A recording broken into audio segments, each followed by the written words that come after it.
bisa jadi anaknya yang akan memasukkan orang tuanya ke surga dengan izin Allah ketika anak itu memberi syafaat kepada orang tua, sebagaimana yang ada di dalam riwayat Muslim. Nah, inilah yang menjadikan kita faham. Kalau ada di antara kita orang tuanya sudah meninggal, ada di antara kita orang tuanya belum meninggal tapi kita belum bisa ngasih apa-apa, kita belum bisa ngasih haji furoda, kita belum bisa memberikan kepadanya jalan-jalan untuk silaturahmi ke banyak saudara yang bertebaran di Indonesia. Kita belum bisa memberikan hadiah rumah untuknya ketika orang tua kita masih ngontrak. Tidak usah sedih. Ada hadiah yang jauh lebih besar dan lebih dahsyat daripada itu semuanya. Kesolihan dan ketaatan yang kamu lakukan itu jauh lebih berharga. Ada seorang ulama besar ditanya. Ada seseorang memberikan hadiah haji untuk orang tuanya. Tapi anaknya setelah memberikan hadiah haji, anaknya tetap bermaksiat, anaknya tetap berdosa, anaknya tetap melakukan perkara yang tidak bermanfaat. Selamat datang di channel Tauhid Istiqomah. Semoga video ini bisa membawa berkah untuk kita semua. Amin. Alhamdulillah, tentunya senantiasa kita bersyukur kepada Allah atas apapun yang Allah berikan kepada kita. Semoga kita termasuk orang yang pandai bersyukur, bukan hanya pada anugerah dan karunia yang banyak, tapi kita semoga menjadi hamba yang bersyukur pada setiap karunia, walaupun karunia itu hanyalah sejengkal ataupun sejumput yang datang pada kehidupan kita. Syukur yang istimewa, bukan syukur pada sesuatu yang banyak. Kalau kita bersyukur melihat mobil kita, biasa. Bukankah memang mobil kita harusnya menjadikan kita bersyukur? Kalau kita bersyukur ada rumah kita yang besar, ya lumrah. Bukankah rumah yang besar itu harusnya betul disikapi dengan bersyukur? Tapi syukur yang sangat teristimewa itu adalah syukur. Ketika syukur itu pada satu karunia yang tampaknya remeh di mata kita, tetapi kita mampu memberikan kesyukuran penuh sukacita, walaupun yang kita dapatkan hanyalah kecil dari apa yang Allah berikan kepada kita. Inilah yang dimaksudkan dengan perkataan Ali bin Abi Thalib, al-qana'atu bil qalil. Qanaah terhadap perkara yang sedikit itu tidak akan terjadi sampai kita mensyukuri yang sedikit yang Allah berikan kepada kita. Kalau bersyukur pada rekening yang jumlahnya 2 miliar lumrah. Tapi kalau kita bersyukur atas uang 1.000 yang ada di kantong kita, itu baru istimewa. Kalau kita bersyukur pada mobil itu biasa. Tapi kalau kita bersyukur atas teh manis yang kita nikmati di waktu pagi, itulah yang istimewa.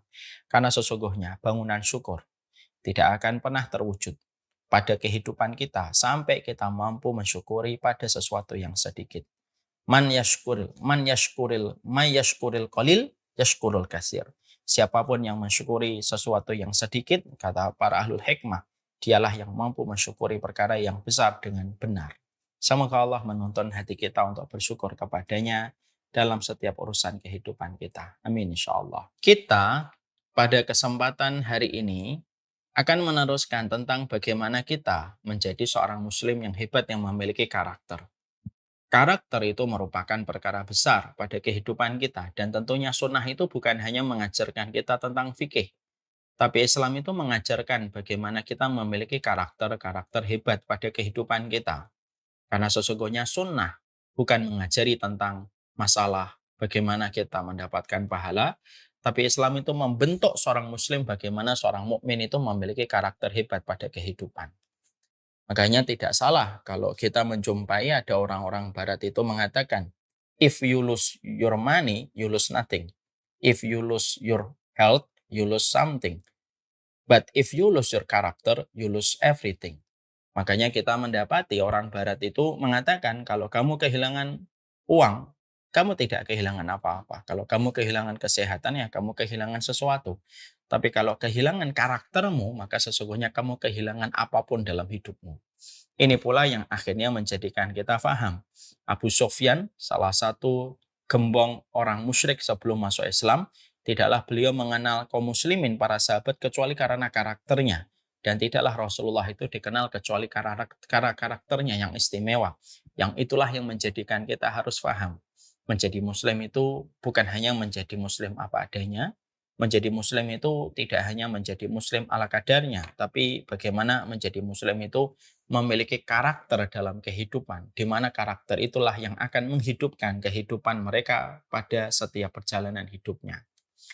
Makanya kita menjumpai Bagaimana Islam itu selalu membangun karakter-karakter istimewa pada kehidupan kita. Karakter pemaaf dibangun oleh Islam. Karakter yang ridho dan damai dengan setiap episode yang pahit dan manis, supaya kita senantiasa ridho terhadap pemberian takdir yang Allah perjalankan pada kehidupan kita, dibangun oleh Islam dan dibangun oleh sunnah. Itu menunjukkan kepada kita betapa luar biasanya karakter dalam kehidupan seorang mukmin. Nah, kita ini membahas kitab, ya, satu kitab yang luar biasa, yaitu adalah bagaimana kita menjadi muslim hebat. Ya, dalam kitab itu kita mendapati diambil dari satu rujukan, yaitu adalah ulul himmah, yaitu tekad yang tinggi. Kita tentunya harus paham apa sih jalan yang harus kita perhatikan, anak tangga yang harus kita perhatikan dengan waspada dan seksama, supaya mampu menjadikan kita memiliki karakter yang kuat dalam kehidupan kita, supaya karakter itu menempel pada diri kita dan memberikan jalan keselamatan pada kehidupan di dunia dan kelapangan pada urusan akhirat kita. Dan salah satunya yang sedang kita bahas adalah bagaimana salah satu karakter seorang muslim, bagaimana mereka tidak akan pernah hebat kehidupannya sampai mereka hebat memperlakukan orang tuanya dengan sebaik-baik interaksi, dengan prioritas kewajiban yang mereka berikan kepada orang tuanya di dalam memberikan takzim, karena kehebatan seseorang anak tidak akan pernah terjadi dalam hidupnya sampai dia hebat di dalam berbakti kepada orang tua. Ini yang kita harus perhatikan, yang belum selesai pembahasan kita. Makanya kita mendapati di dalam surat Maryam ayat yang ke-32, wa barram biwalidati walam yaj'alni jabbaron syaqiyya. Makanya kita mendapati dan kita menjumpai bagaimana Allah itu menyampaikan perkataan Nabi Isa alaihi salam, wa barram biwalidati, karena aku berbuat baik kepada ibuku.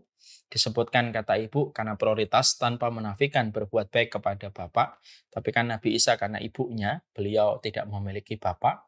Wa barram biwalidati, karena aku berbuat baik kepada ibuku, walam yaj'alni jabbaran syaqiyya, maka Allah tidak menjadikan aku menjadi orang yang kasar dan tidak menjadikan aku orang yang celaka. Disitulah kita akhirnya dapat bahwasanya orang yang berbuat baik kepada ibunya mendapatkan garansi dua secara istimewa dari Allah Subhanahu wa taala, dan Allah sendiri yang mengabadikan garansi itu. Perkataan garansi itu tidak diwakilkan Allah kepada baginda Nabi Muhammad, tetapi langsung difirmankan oleh Allah di dalam surat Maryam ayat yang ke-32. Karena berbuat baik kepada orang tua itu akan mendapatkan dua perkara besar. Hatimu tidak kasar, dan hatimu dan hidupmu tidak akan celaka, dan jaminan Allah itu tidak pernah salah. Nah, inilah yang menjadikan kita akhirnya memperhatikan. Berarti kalau kita menilai pada ayat 32 surat Maryam, kalau ada perkara-perkara yang berantakan pada kehidupan kita, mungkin berantakan kehidupan kita dimulai dari kita berantakan ketika kita memperlakukan orang tua. Tidak rapinya kehidupan kita dengan berbagai macam problematika silih berganti yang tidak selesai-selesai. Setiap problematika ketika kita selesai datang lagi yang baru, sebagaimana gali lubang tutup lubang. Mungkin tidak rapinya kehidupan kita ya disebabkan karena kita tidak pernah rapi hubungan kita dengan orang tua. Dan berbagai macam kemelut yang terjadi dalam setiap kehidupan kita ya terjadi karena kemelut kita bersama dengan orang tua kita, dan kita tidak pernah segera untuk mengobati bagaimana hubungan kita dengan orang tua yang menyebabkan tidak terobatinya penyakit ini pada kehidupan kita, menyebabkan penyakit-penyakit ini tidak pernah hilang di dalam kehidupan sampai kita terus mendapatkan masalah dalam kehidupan kita. Makanya betul kalau kata Rasulullah mengatakan dalam riwayat Muslim, kebaikan yang Allah balas dua kali, kebaikan kepada orang tua. Di dunia dibalas, di akhirat dibalas. Sebagaimana dosa yang dibalas oleh Allah dua kali, yaitu adalah dosa kita kepada orang tua. Di dunia dibalas, di akhiratnya pun dibalas.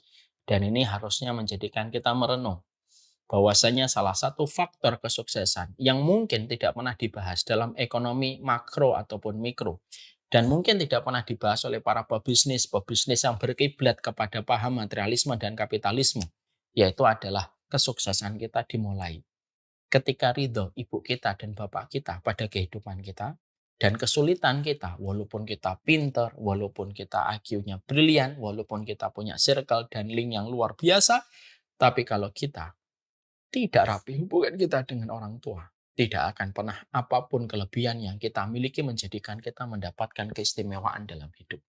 Camkan ini, kata para ulama.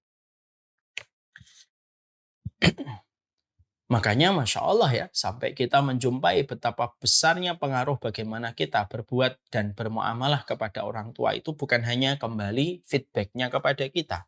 Loh, sampai feedbacknya sama anak pun dijadikan oleh Allah, anak dicetak olehnya.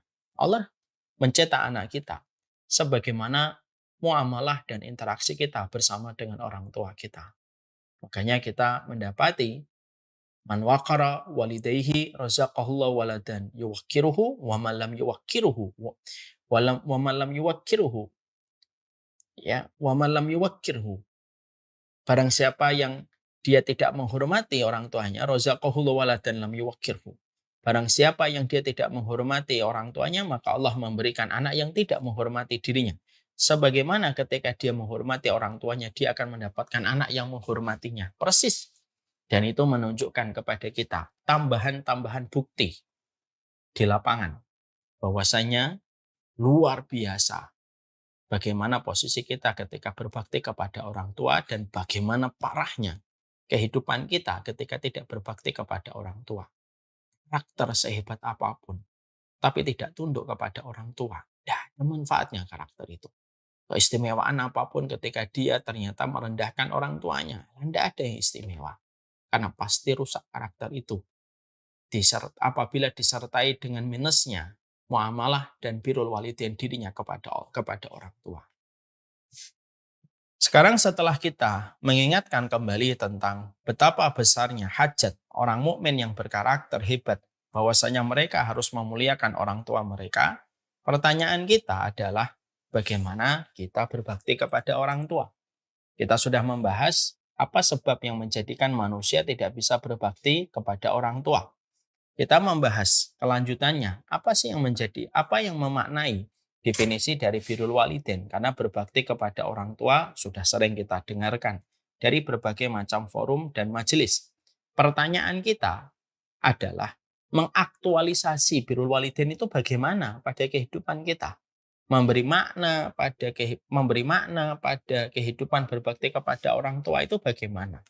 Dan inilah yang menjadi pembahasan kita.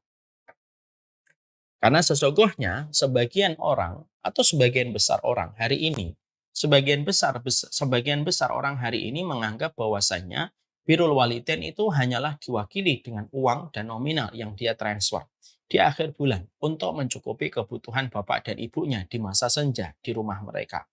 Lalu mereka sudah mewakilkan birrul walidain itu dengan uang yang mereka berikan dan uang yang mereka wakilkan ketika mereka transferkan. Tentunya memang hal semacam ini betul, tapi tidak sepenuhnya benar. Kalaulah kita mengartikan birrul walidain hanyalah segepok uang yang kita berikan dan nominal yang kita transferkan kepada orang tua kita, maaf ya, banyak orang kafir yang mereka juga memberikan hadiah uang kepada orang tuanya. Banyak orang yang kufur kepada Allah mencukupi finansial kebutuhan orang tuanya di masa senja. Tapi tentunya kita di sini paham, bukan itu maknanya satu-satunya dalam birrul walidain. Dan inilah yang menjadi pembahasan penting untuk kita. Kemarin kita sudah menyampaikan, salah satu di antara makna yang kita harus mengerti kalau kita birrul walidain kepada orang tua kita adalah yang pertama, bagaimana kita mensolihkan diri kita. Kita mentaatkan diri kita karena sesungguhnya tidak ada hadiah dan tidak ada anugerah terindah dari seorang anak yang dia berikan kepada orang tuanya kecuali adalah kesolihan dan ketaatan anak. Karena ketaatan dan anak itu melebihi hadiah apapun yang diberikan oleh seorang anak kepada bapak dan ibunya. Kalau anak memberikan handphone kepada ibunya, itu perbuatan sangat mulia. Tapi bagaimanapun handphone itu akan hilang seiring dengan waktu, mungkin akan rusak seiring dengan waktu. Kalau ada seorang anak memberikan mobil kepada orang tuanya itu merupakan hal yang mulia. Tapi seiring dengan waktu mobil itu pun akan rusak, digerogoti oleh waktu yang terus berjalan. Tapi ingat, kalau ada seorang anak belum bisa memberikan hadiah handphone, belum bisa memberikan hadiah mobil kepada orang tuanya. Tapi dia taat kepada Allah, dia melaksanakan setiap perintah Allah, dia merespon setiap larangan-larangan yang Allah sampaikan dan komitmen memberikan komitmennya kepada sunnah. Dia taat, dia sholat, dia menutup aurat, dia menolak suap, dia tidak mau makan dari riba. Maka walaupun itu tidak langsung, hadiah itu dirasakan oleh orang tua, tapi itulah perkara yang akan betul-betul melapangkan urusan orang tuanya di alam barzah ketika orang tua itu meninggal, dan itu menjadi sebab keberkahan orang tuanya di masa tua ketika meninggalkan keturunan yang sujud dan taat kepada Rabb-nya. Dan itu lebih besar daripada hadiah mobil dan rumah. Hadiah mobil dan rumah bisa rusak, tapi hadiah ketaatan tidak akan pernah bergeser dan tidak akan pernah rusak. Mobil dan rumah yang kita berikan belum tentu menjadi sebab syafaat. Tapi kalau ada anak itu sholih, anak itu taat, di waktu muda dia menjaga dari perkara yang haram, ketika di waktu belia dia sudah setia melaksanakan ketaatan, maka sesungguhnya anak itu akan memberikan. Sebab Allah melindungi orang tuanya karena mereka telah memenuhi kewajibannya untuk mendidik anak itu sholih, dan kelak dalam kehidupan di akhirat bisa jadi anaknya yang akan memasukkan orang tuanya ke surga dengan izin Allah ketika anak itu memberi syafaat kepada orang tua, sebagaimana yang ada di dalam riwayat Muslim. Nah, inilah yang menjadikan kita faham. Kalau ada di antara kita orang tuanya sudah meninggal, ada di antara kita orang tuanya belum meninggal tapi kita belum bisa ngasih apa-apa, kita belum bisa ngasih haji furoda, kita belum bisa memberikan kepadanya jalan-jalan untuk silaturahmi ke banyak saudara yang bertebaran di Indonesia. Kita belum bisa memberikan hadiah rumah untuknya ketika orang tua kita masih ngontrak. Tidak usah sedih. Ada hadiah yang jauh lebih besar dan lebih dahsyat daripada itu semuanya. Kesolihan dan ketaatan yang kamu lakukan itu jauh lebih berharga. Ada seorang ulama besar ditanya. Ada seseorang memberikan hadiah haji untuk orang tuanya. Tapi anaknya setelah memberikan hadiah haji, anaknya tetap bermaksiat, anaknya tetap berdosa, anaknya tetap melakukan perkara yang tidak bermanfaat. Mungkin membuat konten-konten yang sifatnya justru memberi madarat dan dosa bagi banyak orang. Tapi dia memberikan hadiah haji untuk orang tuanya. Ada lagi satu, ada anak ingin memberikan hadiah haji kepada orang tuanya, tapi tidak mampu karena belum mendapatkan finansial. Tapi anaknya taat, anaknya menutup aurat, anaknya datang ke masjid, dan lain sebagainya. Mana yang paling afdal? Ulama ini menjawab, yang kedua lebih afdal daripada yang pertama. Kenapa?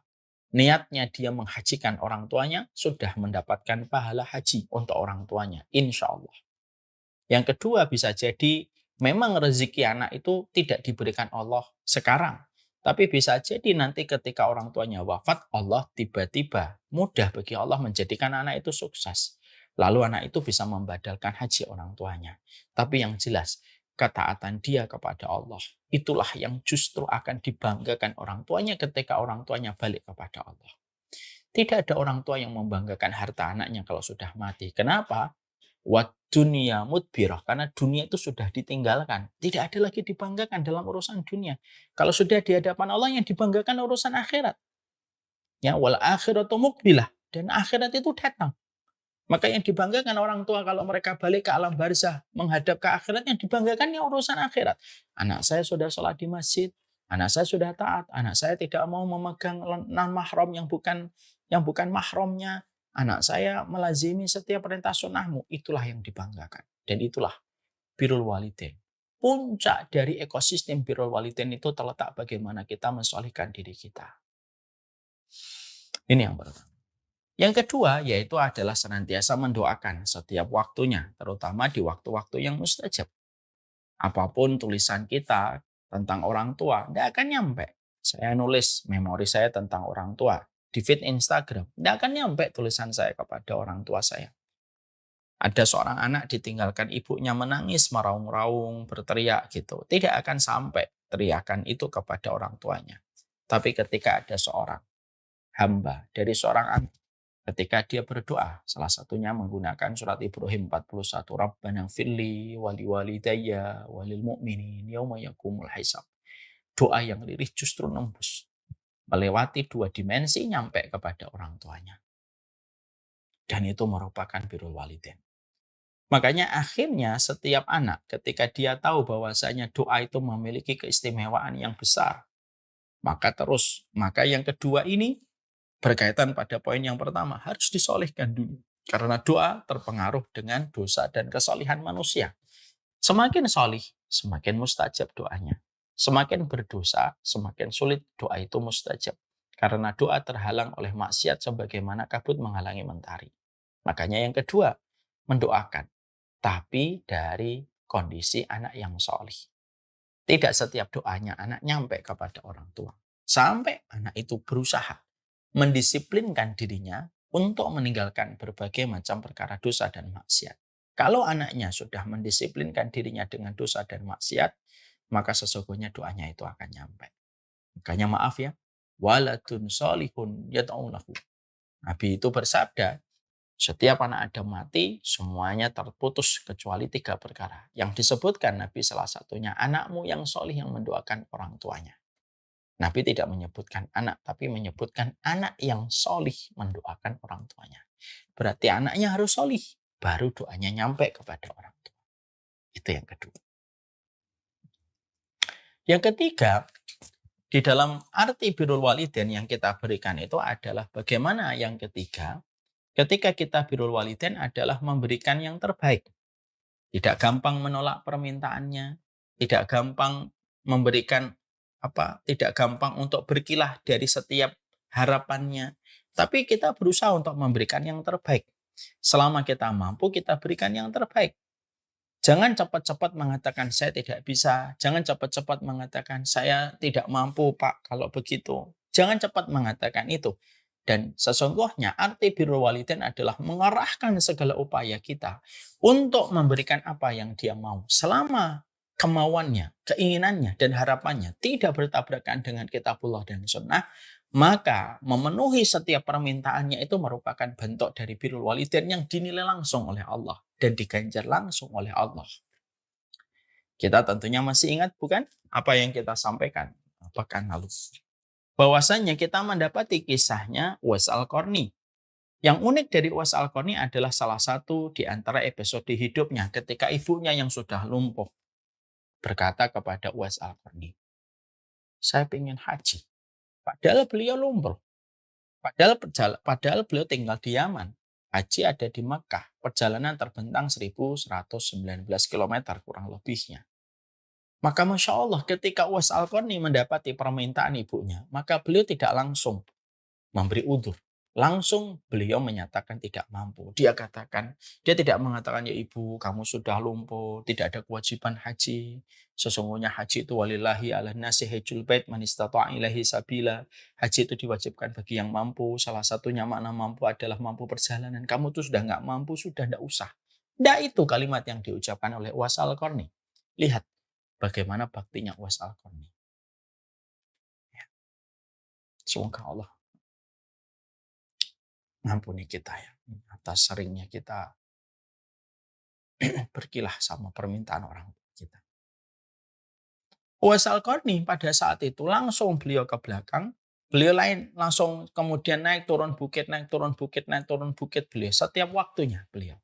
Beliau naik turun bukit untuk menjadikan beliau itu berlatih. Bukan hanya naik turun bukit, bahkan beliau pun mengambil anak sapi. Dia ngambil anak sapi, dia bawa itu anak sapi turun bukit sampai berbulan-bulan, sampai otot masanya terbentuk. Ketika sudah merasa kuat, barulah dia berkata sama ibunya, ayo ibu kita haji. Digendonglah ibunya, siang begitu terik, malam begitu dingin. Perjalanan terbentang 1119 km, bolak-balik berarti hampir 2.300 km yang harus ditempuh. Dan itu dilakukan oleh beliau dengan menggendong tanpa sama sekali. Beliau bisa menyewa orang-orang yang mampu menjadi menandu ibunya karena beliau dalam kondisi miskin. Dan itu dilakukan oleh Uwais Al-Qarni. Insight yang kita dapatkan dari kisahnya Uwais Al-Qarni, walaupun ini luar biasa, memberikan kepada kita sebuah faedah penting. Birrul walidain itu tidak sederhana. Sampai kita memberikan yang terbaik. Tanpa kita gampang untuk memberikan excuse ataupun pengecualian ketika orang tua kita sudah minta. Kadang-kadang kita itu kalau berbakti sama orang tua, semoga Allah ampuni kita. Kadang-kadang kita tuh suka sekali cepat beralasan, udahlah Pak, nggak wajib kok. Udahlah Bu, nggak usah gitu. Udahlah kita itu insya Allah dimaafkan sama Allah. Begitu cepat kita menyatakan alasan kita. Dan itu belum menunjukkan arti kok. Belum menunjukkan bagaimana birrul walidain yang seharusnya. Belum menunjukkan arti birrul walidain yang seharusnya. Ya. Kita juga mendapati sebuah kisah. Bagaimana ada 3 pemuda yang terjebak di dalam gua lalu tertutup dengan sebuah batu yang besar yang menutupi mulut gua. Yang menarik adalah ketiga-tiga pemuda ini sepakat untuk menyebutkan amal mereka. Supaya mereka berdoa dan Allah menggeser batu besar yang menutupi mulut gua. Maka mereka berdoa. Salah satunya yang unik, yang ada kaitannya dengan birrul walidain. Ada salah satunya yang berkata kepada Allah, "Ya Allah, saya ini adalah seseorang yang mencari kayu dan ranting di pinggir hutan. Saya punya kebiasaan, saya selalu memberikan air susu kepada ibu dan bapakku sebelum aku memberikan air susu. Sebelum aku memberikan air susu kepada anak-anakku dan keluargaku. Nah, satu malam aku mendapati bagaimana aku terlambat aku balik pulang karena aku terlalu masuk ke dalam hutan. Aku balik ketika orang tuaku sudah tidur. Lalu aku pegang itu, air susu itu. Lalu aku tunggu orang tuaku bangun dari tidurnya. Walaupun anak-anakku merengek, menangis meminta air susu itu, aku tidak mau berikan air susu ini sampai aku minumkan dulu kepada orang tuaku. Anak-anakku sampai sepanjang malam nangis. Ketika menjelang pagi, barulah orang tuaku bangun. Aku minumkan air susu itu dan aku baru minumkan kepada anak-anak. Masya Allah ya. Kadang-kadang logika orang kalau sudah betul-betul memprioritaskan orang tua, logika mereka itu tidak bisa dipahami sama mereka yang tidak memiliki logika tentang berbakti kepada orang tua. Kalau kita, mungkin sebagian dari kita mengatakan, apa sih susahnya ngasih air susu dulu sama anak? Nanti baru setelah itu kasihkan kepada orang tuanya. Simple, gak usah dibuat rumit, tidak usah dibuat ribet. Mungkin sebagian dari kita berkomentar semacam itu. Ya, kan kita hidup pada zaman orang itu gampang komen tanpa memikirkan di balik setiap komennya. Tapi ternyata Rasulullah menyampaikan hadis itu mengatakan bahwasanya laki-laki itu rela memegang air susunya sepanjang malam supaya bisa memberikan air susu itu kepada orang tuanya terlebih dahulu sebelum memberikan kepada anak. Dan ternyata itu didengar oleh Allah, disukai oleh Allah, dicintai oleh Allah sampai Allah menggeser batu itu sedikit sebelum ketiga-tiganya akhirnya diselamatkan oleh Allah dari gua itu. Kadang-kadang itulah yang menjadikan kita berbakti kepada orang tua itu terkadang mengorbankan zona nyaman kita selaku anak. Karena kita harus memenuhi apa yang mereka inginkan dan kita tidak. Dan kita jangan sampai gampang-gampang memberikan udzur atas ketidakmampuan kita. Padahal kita belum berusaha. Maka tidak akan dikatakan birrul walidain sampai usaha betul-betul kita peras untuk kita berikan kepada orang tua, lalu akhirnya orang tua mendapatkan apa yang mereka inginkan selama keinginan mereka tidak bertentangan dengan syariat, maka itulah arti dari birrul walidain. Nah, kadang-kadang banyak comfort zone yang harus kita korbankan. Tapi itulah konsekuensi logisnya. Gak main-main, makanya berbakti kepada orang tua itu pintu tengahnya surga. Mim ausati babil jannah. Pintu tengahnya surga dan pintu tengah itu artinya yang paling indah.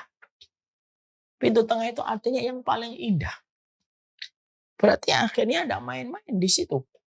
Dan ketika kita mendapati bahwasanya orang tua itu merupakan pintu tengahnya surga. Orang tua itu kalau dia dikatakan oleh Nabi sebagai pintu tengahnya surga berarti ya konsekuensinya tidak ringan. Apakah jalan surga itu jalan yang lempeng dan gampang? Bukan, dia jalan yang berliku dan terjal. Apakah jalan ke surga itu berkarpetkan karpet merah permadani atau penuh dengan duri? Penuh dengan duri, dan salah satunya itu yang kita dapatkan ketika kita memberikan kepada orang tua kita. Dan itu yang ketiga. Yang keempat, di antara bentuk birrul walidain yang terbaik itu adalah ketika kita senantiasa menjadi temannya. Menjadi temannya, mendengarkan apa yang dikisahkan, mendengarkan apa yang dikeluhkan, mendengarkan dengan lapang dari apa yang diceritakan, walaupun itu bisa berulang-ulang, diulang kembali karena sebab lupanya mereka dan pikunnya mereka untuk menceritakan peristiwa yang sudah diceritakan diulang-ulang kembali. Para ulama mengatakan, banyak orang yang mampu memberikan nafkah kepada orang tuanya, mampu memberikan harta kepada orang tuanya. Tapi belum tentu setiap orang itu ketika dia memberikan nafkah, uangnya, nominalnya yang dia berikan kepada orang tuanya, tapi belum tentu dia mampu untuk menjadi teman pembicaraan orang tuanya. Dan berapa banyak anak bosan mendengarkan kisah yang sama dari orang tuanya, padahal orang tuanya tidak pernah bosan. Orang tuanya dulunya tidak pernah bosan mendengarkan celotehan dia di waktu kecil dan selalu mengulang pertanyaan yang sama. Dan orang tua kita tidak pernah bosan untuk menjawab satu persatu pertanyaan yang kita miliki di waktu kecil. Makanya ada kata-kata yang sangat indah. Tidaklah kita berbakti kepada orang tua sampai sabarnya kita menghadapi mereka sebagaimana sabarnya mereka dulu ketika mendidik kita di waktu kecil. Masya Allah, masih beruntung sekali kalian kalau masih ditemani.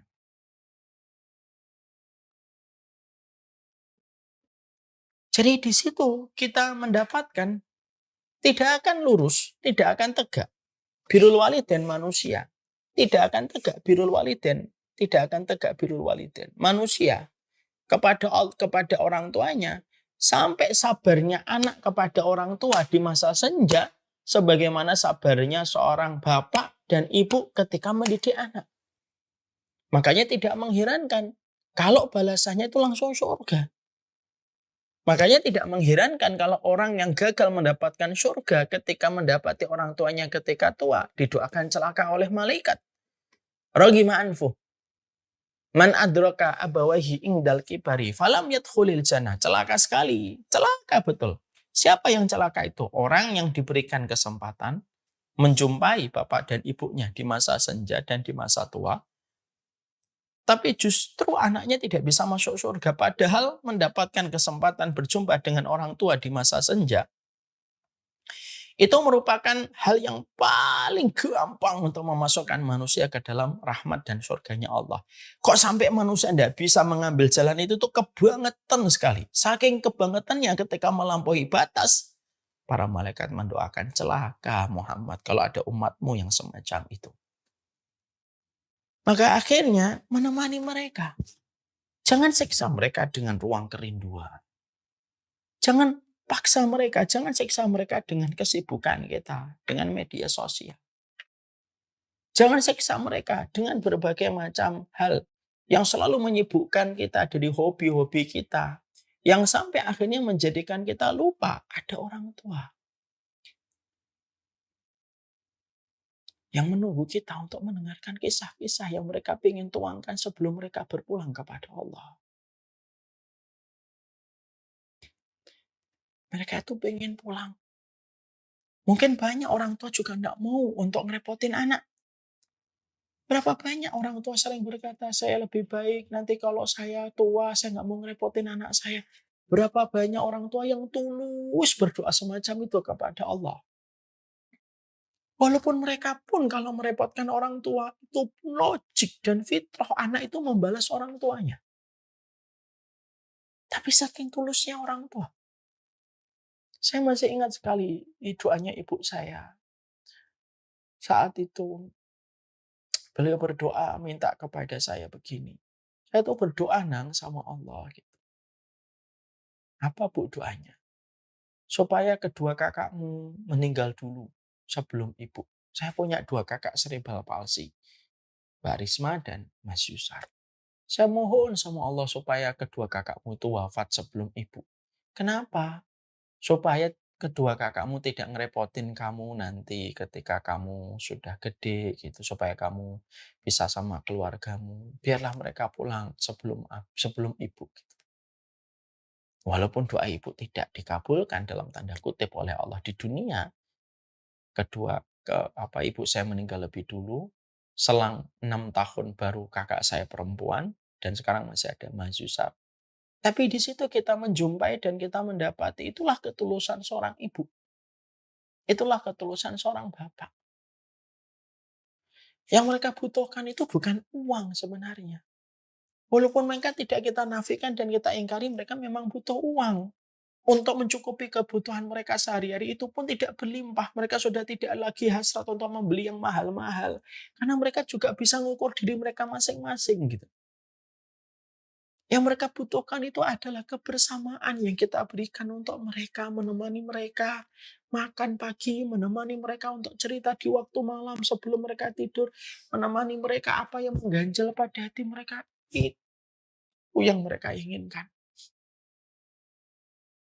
Dan tidak akan tegak birrul walidain kita, tidak akan tegak birrul walidain kita sampai kesabaran kita mendampingi mereka sebagaimana sabarnya mereka ketika dulu mendidik kita.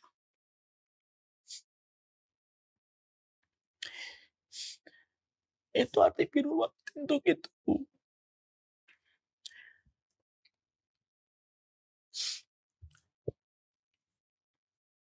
Jadi itulah yang dikatakan oleh. Jadi ketika kita dalam kondisi birrul walidain, jangan jangan mendeskripsikan uang itu sudah mewakili semuanya. Jangan mendeskripsikan kalau kita punya gaji 15 juta, kita kasih orang tua kita 3 juta sampai 5 juta, lalu kita udah cukup. Enggak. Tanya deh jujur orang tuanya, yang lebih mereka hargai dari kita itu apa? Duduk, letakkan handphone, topel mereka gitu. Walaupun mungkin apa yang mereka sampaikan sama terus, itu jauh lebih mahal daripada apapun. Seiring nanti kita tua, kita akan ngerasain betul yang kita butuhkan sama anak itu ya anak itu senang sama kita. Makanya kalau kayak saya, anak-anak sudah mulai besar gitu ya.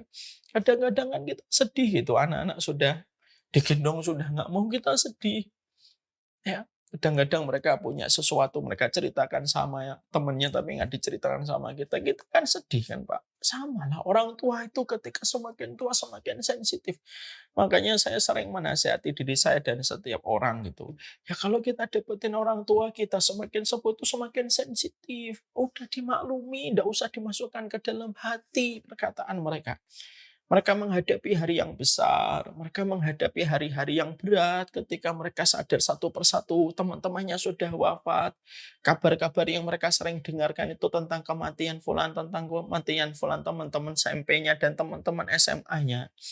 Dan itu yang menjadikan kita tidak usah semua perkataan mereka kalau mereka lagi sebel terus tiba-tiba mengeluarkan kata itu, kata ini, dimaafkan karena mereka masanya berat. Temani mereka, ngobrol dengan mereka. Di situ nanti akan datang satu persatu solusi pada kehidupan. Saya masih ingat sekali, ada salah satu jamaah saya pernah jumpa dengan saya pada satu waktu sebelum Ramadan. Dia ketemu sama saya tiba-tiba ngomong begini, "Ustadz mau apa?" Gitu. Maksudnya, "Ustadz mau apa?" "Saya nggak butuh apa-apa. Ustadz mau hadiah apa? Mungkin saya bisa belikan." Saya nggak pengen apa-apa. Ada apa, akhi?" Lalu beliau cerita. Ya, saya itu Ustadz, beberapa waktu yang lalu saya terlibat masalah. Masalah ini berat saya rasakan dan sampai berbulan-bulan tidak kelar masalah-masalah ini saya uraikan. Sampai saya betul-betul tidak lagi punya solusi dan langkah untuk mengatasi masalah ini. Satu malam, tiba-tiba istri saya itu ngomong sama saya, "Ayo, kita malam ini kita nonton kajian yuk. Nggak usah lihat film, kita nonton kajian, kita kosongkan gelas kita nonton lah. Mungkin ada sesuatu yang bisa menjadi insight untuk kita." Suaminya yang memang lagi penat, lagi pusing ngomong, "Ya sudah, ayo." Qadarullah malam itu jatuh pilihan mereka untuk mendengarkan kajian kami tentang masalah orang tua. suami istri ini, yang suaminya lagi banyak masalah, mendengarkan di situ bagaimana tentang kedudukan orang tua dan keutamaannya. Dengan izin Allah,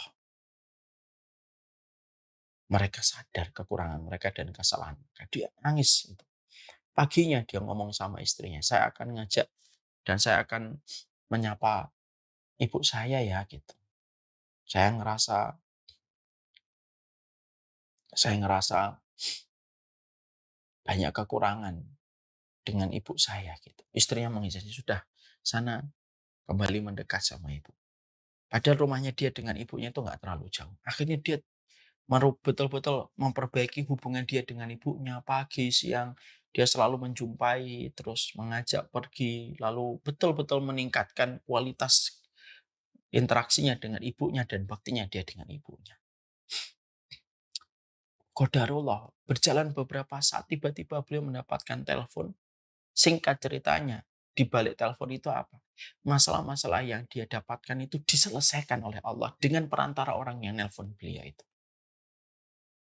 Makanya ketika ketemu saya ngomong, Ustaz mau minta apa, saya mau ngasih hadiah Ustaz. Saya bilang gak usah.